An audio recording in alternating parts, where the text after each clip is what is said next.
ஊதி ஊதி ஊதியா பிள்ளை கூப்பிடாது ஊரான ஊருக்குள்ள நானே இப்படி மொத இன்னைக்கு வந்திருக்கிறேன். மோது வந்துக்கிறியே நான் யாருக்கிட்ட தான் போகட்டும்? ஆயா ஆறுகிட்டையும் போவாத, நம்ம மத்தளக்காரரை கூட்டிட்டு போ. ஏப்பா ஒண்ணா எங்க அப்பாடா? அப்பாவா? ஜலனகர் பஸ் ஸ்டாண்ட்ல சந்தில என்ன பண்ணி ரெண்டு பேரும் என்ன பண்ணோம்?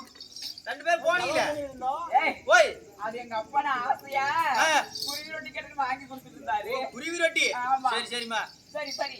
அப்படி இருந்தாலும் விளையாட்டு வேண்டாம், ஆமா, வீண் வார்த்தைகள் வேண்டாம். அப்படி இருந்தாலும் இந்த சீரான சபைக்கு நமது கலைக்குழுவின் சார்பாக முத்தான முதற்கள் வணக்கம்.